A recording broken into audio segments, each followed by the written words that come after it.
हमारे प्रभु यीशु मसीह के सामर्थ्य और पवित्र नाम में आप सभी को प्रेज द लॉर्ड। मैं आशा रखता हूँ आप सब अच्छे होंगे। आज हम परमेश्वर के वचनों से अद्भुत बातों को समझने और सीखने जा रहे हैं। और मेरे प्रियो, आज वर्तमान परिस्थिति में, आज की तारीख में यदि मैं आपको बताऊं, पेरिस के अंदर एक ओलंपिक हो रहा है और जिसमें विश्व के अलग अलग देशों में से अलग अलग स्पोर्ट्स में रुचि रखने वाले एथलीट्स, प्लेयर्स भाग लेकर अपने देश का प्रतिनिधित्व कर रहे हैं। ठीक वैसे ही इंडिया की जो क्रिकेट टीम है वो श्रीलंका के दौरे पर है और वो अपने देश के लिए वो खेलने गई है। मेरे प्रियो, मैं क्या बताना चाहता हूँ, ठीक जैसे ही एक एथलीट, एक स्पोर्ट्समैन अपने देश को प्रेजेंट करता है, ठीक उसी तरह आज से 2000 साल पहले प्रभु यीशु मसीह भी इस पृथ्वी पर आए ताकि अपने पिता के स्वभाव को वो प्रकट कर सके। क्योंकि बाइबल में इस प्रकार लिखा गया है, यूहन्ना उसका 1 और 18 में इस प्रकार लिखा है कि परमेश्वर को किसी ने कभी नहीं देखा। परमेश्वर जिसकी चर्चा हमारे बाप दादाओं ने सुनी थी, या हमारे बाप दादाओं से पहले जिन लोगों ने परमेश्वर के बारे में सुना था, परमेश्वर के स्वभाव के बारे में सुना था, पर परमेश्वर को देखा कभी नहीं था। पर परमेश्वर कैसा है, उसका स्वभाव कैसा है, उसको केवल अपनी आंखों से नहीं देखा था, कानों से सुना था, उसके कामों को देखा था, पर परमेश्वर को नहीं देखा था। पर उसी परमेश्वर के स्वरूप को प्रकट करने के लिए आज से 2000 साल पहले प्रभु यीशु मसीह संसार में आते हैं। और इसलिए यूहन्ना 1:18 में लिखा है कि परमेश्वर को किसी ने कभी नहीं देखा, एकलौता पुत्र जो पिता की गोद में है उसी ने उसे प्रकट किया। हालेलुया। आज से 2000 साल पहले जब यीशु मसीह संसार में आए, उसने पिता परमेश्वर के स्वभाव को प्रकट किया, उसके चरित्र को उसने मनुष्य स्वरूप में आकर प्रकट किया ताकि लोग, मैं और आप उस परमेश्वर को और निकटता से जान सके, उसके स्वभाव के बारे में हम सीख सके। और इसलिए हम प्रभु को महिमा देना चाहते हैं। मेरे प्रियो, मैं आपको बताना चाहता हूं कि जब से मैंने और आपने प्रभु यीशु मसीह को जब से जाना है, जब से उसका स्वीकार किया है, जब से हमने उद्धार पाया है, उसी दिन से हमारे अंदर से भी यीशु मसीह प्रकट होना चाहिए, उसका चरित्र प्रकट होना चाहिए, उसका स्वभाव प्रकट होना चाहिए। जिस प्रकार फिलिपियों के अंदर लिखा गया है, जैसा मसीह का स्वभाव है वैसा हमारा भी हो। और ये अति आवश्यक बात है। और मेरे प्रियो, हम मसीह के स्वभाव को कैसे प्रकट कर सकते हैं? यदि हम यूहन्ना 5 और 19 को पढ़ते हैं तो यहाँ पर लिखा है, इस पर यीशु ने उनसे कहा, मैं तुमसे सच सच कहता हूँ, पुत्र आपसे कुछ नहीं कर सकता, केवल वह जो पिता को करके देखता है, क्योंकि जिन जिन कामों को वो करता है उन्हें पुत्र भी उसी रीति से करता है। यदि मैं आपको एग्जाम्पल दूं, आप यदि जगत के माता पिता हो, आपके बच्चे, तो आप जो काम करेंगे वही कार्य को देखकर बेटे और आपकी बेटियां भी करेगी। ठीक उसी प्रकार यीशु मसीह जब इस संसार में प्रकट हुए, शरीर के स्वरूप में थे, पर जब चंगाइयों की आवश्यकता थी, उसने पिता को चंगा करते हुए देखा, उसके बाद उसने भी किया। यदि मैं उदाहरण दूं, नाइम नाम के नगर की उस विधवा का पुत्र को जो जीवन दान मिला, जिसको यीशु ने जिलाया, यीशु उसको जिलाए उससे पहले पिता क्या कर रहा था उस पुत्र के लिए, उस नाइन नाम के विधवा के बेटे के लिए, वो यीशु ने देखा और उसने किया। इसलिए यहां पर लिखा है कि पुत्र आपसे कुछ नहीं कर सकता, केवल वह जो पिता को करके देखता है, क्योंकि जिन जिन कामों को वो करता है उन्हें पुत्र भी इस रीति से करता है। मेरे प्रियो, मेरा कहने का तात्पर्य यह है, यदि आपने यीशु मसीह को अपने जीवन में उद्धारकर्ता के रूप में ग्रहण किया है, स्वीकार किया है, पापों से मन फिराया है, तो आपको और मुझे चाहिए कि हमारे जीवन से भी यीशु प्रकट होने पाए। यदि मैं आपको एक सवाल करूं, आप में से कितने लोग परमेश्वर से प्रेम करते हैं, तो सब कहेंगे, हाँ मैं भी करता हूं, मैं भी करता हूं मेरे प्रिय भाई। शायद आपका जवाब ये हो सकता है, पर परमेश्वर को सही अर्थ में प्रेम करने का मतलब क्या है, वो आपको यूहन्ना उसका 10वां अध्याय और उसके 27वें पद में आपको देखने मिलेगा। यहां पर लिखा है, कि मेरी भेड़ें मेरा शब्द सुनती है, मैं उन्हें जानता हूं और वे मेरे पीछे पीछे चलती है। परमेश्वर को प्रेम करने का मतलब यह है कि परमेश्वर की आवाज को सुनना। ऐसा नहीं रविवार को ही प्रभु की आवाज सुनना, परमेश्वर के वचन को सुनना, सप्ताह के बाकी दिनों में जब आप अपने कार्यस्थल पर हो, नौकरी के क्षेत्र में हो, पढ़ाई के क्षेत्र में हो, जहां मजदूरी करते हो वहां हो, वहां प्रभु की आवाज ना सुनना, ऐसा नहीं। हर एक परिस्थिति में परमेश्वर की भेड़, परमेश्वर को प्रेम करने वाले लोग उसकी आवाज को सुनते हैं। मेरा सवाल आपसे यह है, क्या आप प्रतिदिन उसकी आवाज को सुनते हैं? प्रभु कहता है, मेरी भेड़ें मेरी आवाज सुनती है और मैं उन्हें जानता हूं। क्या आप परमेश्वर को जानते हैं?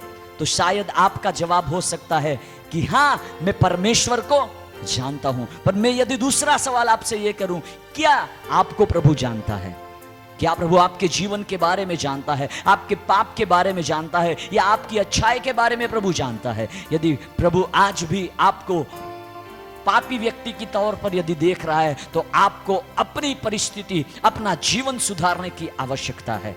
आज मेरे प्रियो, मैं आपके सामने बहुत ही महत्वपूर्ण विषय लेकर आया हूं। वो यह है कि हमारे जीवन से यीशु को कैसे प्रकट करें। यीशु को अंगीकार तो कर लिया है, पर हमारे जीवन से मसीह यीशु पिता परमेश्वर कैसे प्रकट हो सकते हैं, और उसके बारे में मैं आपको 3 बातों को बताकर आज मैं समझाना चाहता हूं कि जब हम परमेश्वर को प्रेम करते हैं, इसका मतलब है हम प्रभु की आवाज को सुनते हैं। तो हम जाने कैसे हम परमेश्वर पिता यीशु को अपने जीवन से प्रकट कर सकते हैं, कहां, कैसे। पहली बात मैं आपको बताना चाहता हूं कि व्यक्तिगत जीवन से हम यीशु को प्रकट करें। पर्सनल, दूसरों को देखकर नहीं, खुद से यीशु को प्रकट करें। और उसका सिंपल सा उदाहरण मैं दूंगा। उत्पत्ति की किताब उसके 6वें अध्याय और उसके 22वें पद में इस प्रकार लिखा है, जब परमेश्वर ने सृष्टि को बनाया और सृष्टि में मनुष्य बढ़ते चले गए, और उसके बाद उस समय के अंदर एक ऐसा मनुष्य हुआ जिसका नाम हनोक था। और हनोक के बारे में बाइबल कहती है, उत्पत्ति 5:21, जब हनोक 65 वर्ष का हुआ तब उसमें मतूशलह का जन्म हुआ। मतूशलह के जन्म के पश्चात हनोक 300 वर्ष तक परमेश्वर के साथ साथ चलता रहा।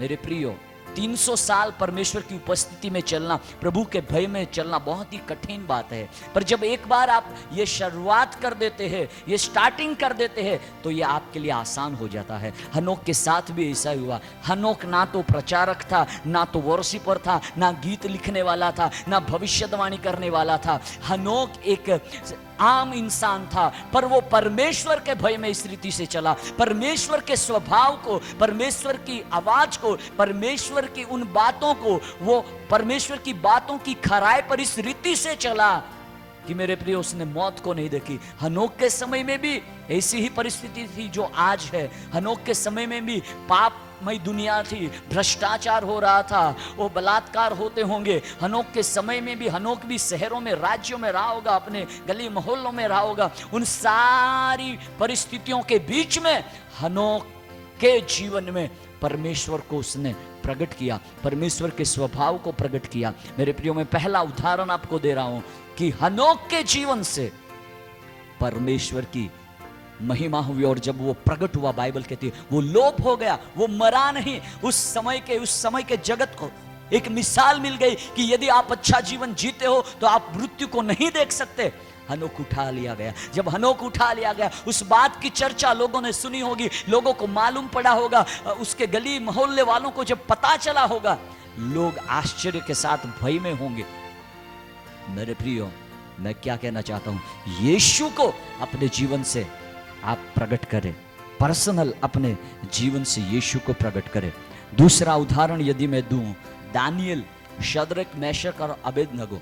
नबूकदनेस्सर राजा के समय की बात है, जब उसने यरूशलेम पर चढ़ाई किया और वहां से यरूशलेम से कुछ बंदियों को जब उसने बंदी बना लिया, राजा ने अपने खोजाओं को, अपने मंत्रियों को ये बताया कि कुछ अच्छे जवानों को आप मेरे लिए ढूंढ कर लाओ कि और उन्हें मेरी विद्या सिखाई जाए, इस राज्य की विद्या सिखाई जाए, जो बुद्धि ज्ञान और प्रवीणता के साथ वे आगे बढ़े और राज्य में सहयोग करे। ये मनसा थी नबूकदनेस्सर की।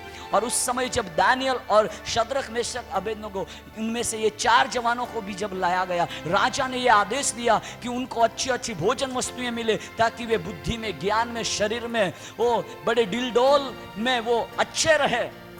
पर जब वो बात इन 4 जवानों के सामने आती है तब दानियल उसका पहला अध्याय और उसके 8वें पद में इस प्रकार लिखा गया है, परंतु दानियल ने अपने मन में ठान लिया कि वह राजा का भोजन खाकर और उसके पीने का दाख मधु पीकर अपवित्र न होए, इसलिए उसने खोजों के प्रधान से विनती की उसे अपवित्र न होना पड़े।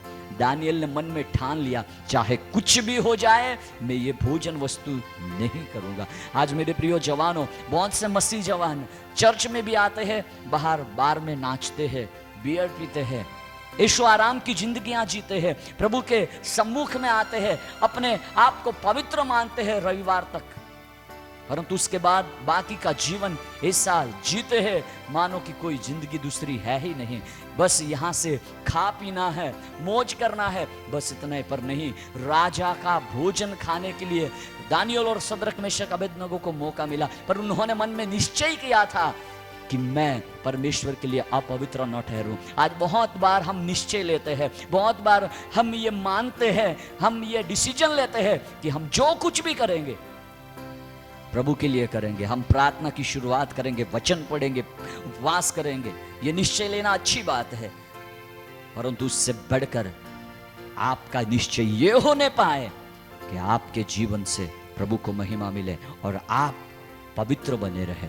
और जब इन लोगों ने ये डिसीजन लिया कि हम राजा का भोजन नहीं खाएंगे, उसके बाद बाइबल क्या कहती है, उसका बेनिफिट दानियल को क्या हुआ पता है? उन 4 जवानों को, दानियल उसका 1 और 17 में लिखा है, परमेश्वर ने उन 4 जवानों को सब शास्त्रों और सब प्रकार की विद्याओं में बुद्धिमानी और प्रवीणता दी, और दानियल सब प्रकार के दर्शन और स्वप्न के अर्थ का ज्ञानी हो गया।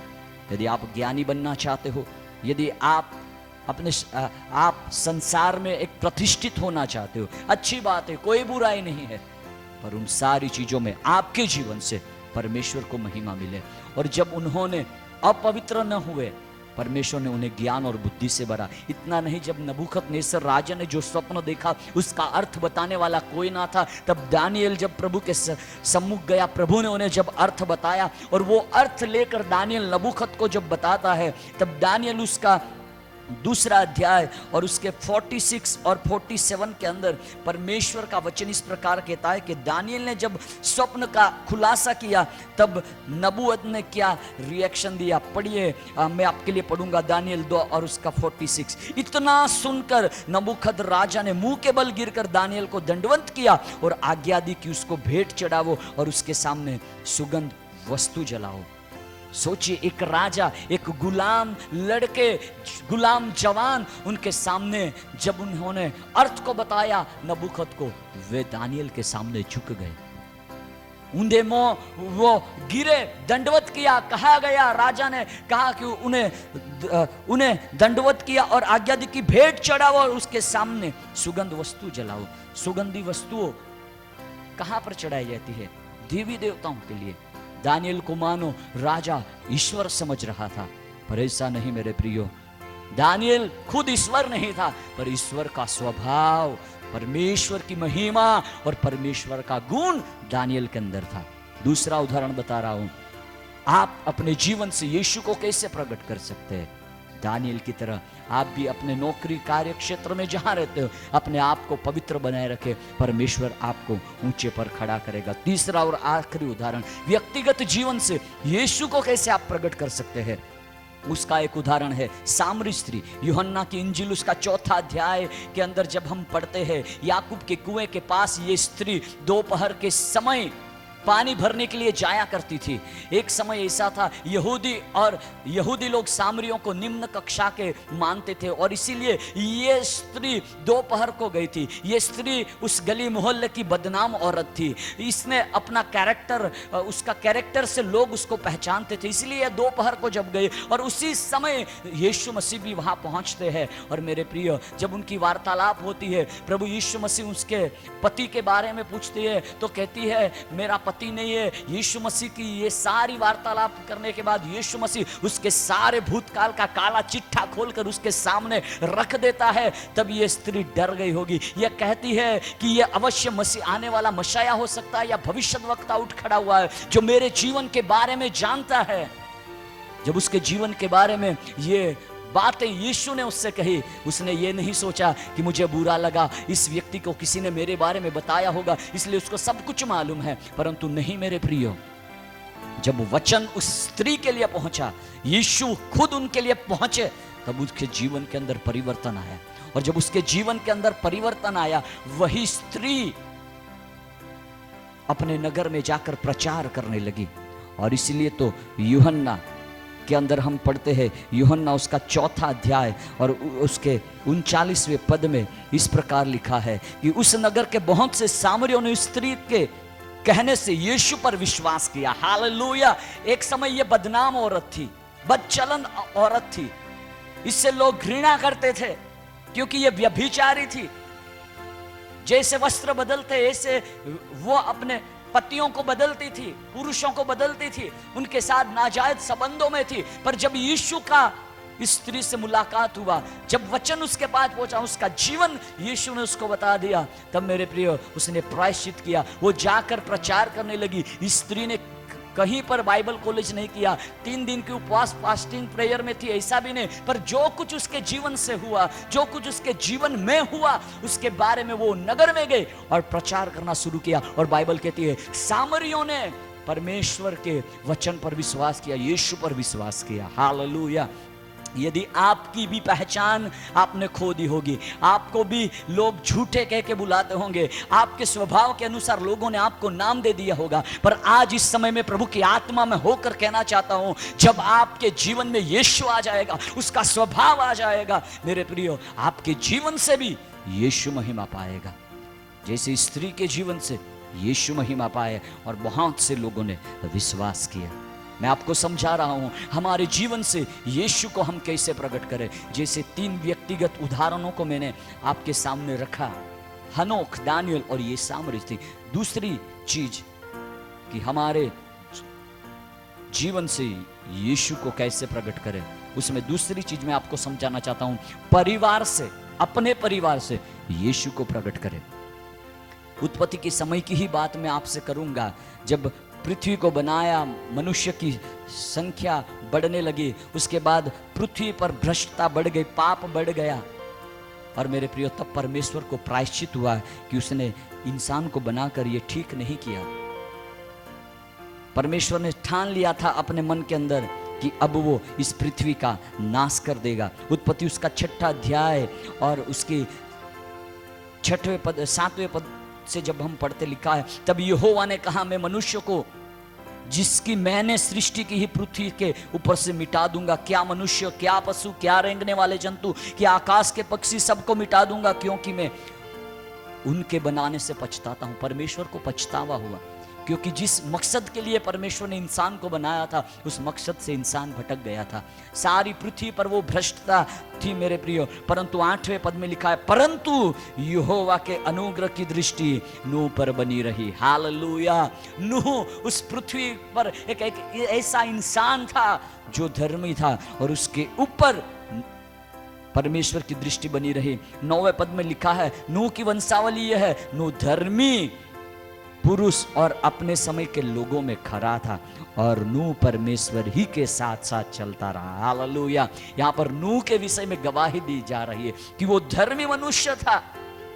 केवल वो अकेला नहीं, उसके परिवार के सारे लोग धर्मी थे। इसलिए तो उस जल प्रलय में से परमेश्वर ने नूह और उसके परिवार को बचाया। बचने का माध्यम था, वो जहाज बनाए। परमेश्वर ने जो डिजाइन दिया था उसके अनुसार जब उसने ये जहाज को बनाया, मेरे प्रियो, मैं मानता हूं नोह ने अकेले नहीं बनाया होगा, मजदूर लिए होंगे, बड़ी बड़ी लकड़ियां काट कर जब इकट्ठा किया होगा, बनाया होगा। परंतु जब समय आया, जहाज बन के तैयार हो गया, परमेश्वर के समय पर जब जल प्रलय इस पृथ्वी पर आया, बनाने में मदद करने वाले नूह के जहाज के पास आकर कहते होंगे, नूह, मैं वो फलाना व्यक्ति हूं जिसने आपकी मदद की थी, मेरे लिए दरवाजा खोल। पर नूह कहता है, दरवाजे को परमेश्वर ने बंद किया है जिसे मैं खोल नहीं सकता। उस समय भी भ्रष्टता थी। मत्ती रचित सुसमाचार और उसके 24वें अध्याय के अंदर पढ़ते, नूह के समय में भी लोग आज की तरह घर बनाते थे, पेड़ पौधे लगाते थे, अभियान चलाते थे। आज भी सेम वही परिस्थितियां हो रही है। पर क्या आपके इर्द गिर्द, आप जहां काम करते हो, जॉब के कार्यस्थल में, हर जगह पर भ्रष्टता और पाप और गंदगी फैली हुई है? परंतु क्या उन्हीं परिस्थिति में भी आप अपने जीवन से मसीह को प्रकट कर रहे हैं? नूह और उसके परिवार ने अपने जीवन से वो प्रकट किया, और वो बात परमेश्वर की दृष्टि में धार्मिकता गिनी गई, और इसलिए नूह के परिवार को परमेश्वर ने बचा लिया। आज मेरे प्रियो, आपके इर्द गिर्द, आपके अगल बगल में भी ये सारी चीजें हो रही है। क्या जगत पाप कर रहा है? कोई बॉयफ्रेंड बना रहा है तो क्या आप भी बनाएंगे? कोई गर्लफ्रेंड बना रहे तो क्या आप भी बनाएंगे? क्या आप शादीशुदा जिंदगी जी रहे फिर भी अफेयर्स का जीवन जी रहे? नहीं। आपके आंखों के सामने ये सब कुछ होता है, फिर भी आप उन बातों को इग्नोर करें और अपने अंदर जो मसीह का स्वभाव है उसको प्रकट करें। मैं बता रहा हूं, आपके परिवार के द्वारा यीशु को प्रकट करें। हालेलुया। तीसरी और आखिरी चीज, कलीसिया के द्वारा और कलीसिया में से यीशु को प्रकट करें। हाँ, आपने सही सुना। मैंने शुरू में आपको बताया, मेरी भेड़ें मेरी आवाज पहचानती है। यीशु मसीह ने प्रेरितों के काम उसके पहले अध्याय के अंदर शिष्यों को, चेलों को आदेश दिया था कि तुम यरूशलेम को मत छोड़ना और पिता की उस आज्ञा की पूरी होने की बाट जोना। और वो उन लोगों ने बाट जोई, उन लोगों ने इंतजार किया। पेंटिकोस्टल का समय वो एक पर्व का समय था, और यरूशलेम के अंदर चारों ओर से लोग आए हुए थे उस पर्व के समय। वे तकरीबन 120 लोग मिलकर उस वचन को याद करते हुए, यहीं पर ठहरे रहो, पवित्र आत्मा तुम पर आएगा, तुम सामर्थ पाओगे। कब आएगा, कितने दिन आएगा, नहीं पता। 40 दिन के बाद यीशु मसीह उठा लिया गया। उसके बाद 41वां दिन, 42वां दिन, 43, 45, 46, 48, 49, 49वें दिन तक ये प्रार्थना करते। 50वें दिन भी ये लोग प्रार्थना कर रहे थे। और तब बाइबल कहती है, अचानक, हालेलुया, एकाएक स्वर्ग से, तीसरे आकाश से पवित्र आत्मा का सामर्थ अग्निजीवों के समानता में वहां पर उतरा, और पवित्र आत्मा से वे लोग भर गए, अन्य अन्य भाषाओं में बोलने लगे। आज के जमाने में कहूँ, वहां पर कोई हिंदी में दुआ कर रहा था तो वहां पर्व में आए हुए लोगों ने सुना, कोई मेरा जाति वाला भाई वहां पर आया होगा, शायद वो हिंदी में दुआ कर रहा। कोई इंग्लिश वाला भी ऐसा, मलयालम, गुजराती, मराठी। मेरे प्रियो, जब कलीसिया के अंदर मसीह का सामर्थ प्रकट हुआ, कलीसिया को पोस्टर लगाने की आवश्यकता नहीं हुई। आत्मिक जागृति सभा, उपवास की प्रार्थना सभा, आइए आशीषित होइए, पोस्टर लगाने की आवश्यकता नहीं हुई, डंडेरा पीटने की आवश्यकता नहीं हुई। पर जब पवित्र आत्मा उतरा, जब इन लोगों ने यीशु के शब्दों को मान दिया और यीशु के शब्दों को मानकर उसके अनुसार प्रार्थना करना जारी रखा, इकट्ठा रहना जारी रखा, तब बाइबल कहती है वे पवित्र आत्मा से भर गए, अन्य अन्य भाषाएं बोलने लगे। लोगों ने सुना, लोग उस घर की चारों ओर आ गए होंगे। आप यदि पढ़ते हो तो वहां पर लिखा है, एक ही प्रचार के अंदर 3000 लोगों ने विश्वास किया और बपतिस्मा ले लिया। सोचिए, एक ही प्रचार के अंदर उस घर की चारों ओर कितनी भीड़ लगी होगी। ये प्रार्थना कर रहे हैं। यहां कोई अभी प्रचार नहीं हो रहा था, प्रार्थना ही प्रार्थना, प्रार्थना प्रार्थना चल रहा था। प्रार्थना के दौरान जब मसीह वहां पर प्रकट हुआ, मसीह का सामर्थ्य जब प्रकट हुआ, मेरे प्रियो, अद्भुत कार्य हुआ और कलीसिया की शुरुआत हुई, कलीसिया की स्थापना हुई। मेरे प्रियो, प्रेरितों का पहला अध्याय जब तक खत्म नहीं हुआ, तब तक दूसरे अध्याय की जब शुरुआत हुई तब पवित्र आत्मा उतरा। आपके जीवन का कौन सा अध्याय चल रहा है? दुखों संकटों भरा, क्लेश भरा, वेदना भरा, ओ मेरे प्रिय चैप्टर चल रहा होगा, वो क्लोज होने पर है और आपके जीवन में एक नया अध्याय शुरू होने जा रहा है। इसलिए बाइबल में लिखा है कि जब कलीसिया के अंदर, कलीसिया के द्वारा परमेश्वर और यीशु जब प्रकट होता है, अद्भुत काम होते हैं और उसका उदाहरण हमें प्रेरितों के काम के अंदर मिलता है। आज मेरा आपसे सवाल है, क्या आप आपके व्यक्तिगत जीवन से यीशु को प्रकट कर रहे हो? क्या आप अपने परिवार से यीशु के स्वभाव को प्रकट कर रहे हो? क्या आप अपनी कलीसिया से यीशु के स्वभाव को प्रकट कर रहे हो? व्यक्तिगत जीवन में हो सकता है बहुत सी आंधी तूफानें होंगी, पर सारे एक चीजों के अंदर प्रभु को प्रकट करें। आपके परिवार से बगल वाले झगड़े की आवाज ना सुनने पाए, पर जय जयकार की ध्वनि, प्रार्थना की धुन, वचन पढ़ने की आवाज को सुनने पाए। आज आपकी कलीसिया में किसको मौका मिलेगा, क्यों मिलेगा, कब मिलेगा, क्यों मौका नहीं मिल, मौके को मत ढूंढिए। आज बहुत सी कलीसियाओं में मौका ना मिलने के कारण लड़ाइयां चल रही है। मौके को मत ढूंढिए। दाऊद ने कभी मौका नहीं ढूंढा। एक जंगल के अंदर भेड़ों को चरा रहा था, पर वो अभिषेक से भरा था, वो तैयार था। मौका आपको ढूंढते हुए आएगा।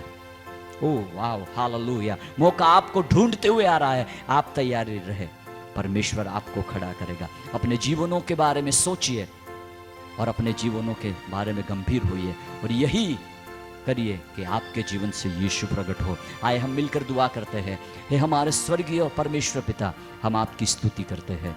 आज जो वचन बोया गया है, उस वचन के अंदर सामर्थ्य है, उस वचन के अंदर प्रभु परिवर्तन करने की शक्ति है। यीशु के नाम से हमारे जीवन से, व्यक्तिगत जीवन से प्रभु आप महिमा पाए, आप प्रकट होने पाए। हमारे बोलने के तरीके से, देखने के तरीके से, हमारे चरित्र से प्रभु केवल आप महिमा पाए, आप प्रकट होने पाए। ये हमारी प्रार्थना है लॉर्ड। हमारे परिवारों से प्रभु निरंतर प्रार्थना की धूप जलती रहे, निरंतर स्तुति आराधना की गूंज उठती रहे, ये हमारी प्रार्थना है प्रभु। हर एक परिवारों में झगड़ा खत्म होने पाए और आपकी शांति की शुरुआत होने पाए और हर एक परिवार के द्वारा प्रभु आप महिमा पाए। प्रभु हर एक कलीसियाओं में आपका नाम, आपका कार्य गूंजने पाए, ताकि प्रभु लोग आप पर विश्वास करें और आपका अंगीकार करें। प्रभु इन वचनों के अनुसार जीने के लिए मुझे और हर एक श्रोताओं को आप आशीषित करें। यीशु के नाम से प्रार्थना को मांगते हैं, आमीन आमीन। प्रभु आप सभी को आशीषित करें। God bless you.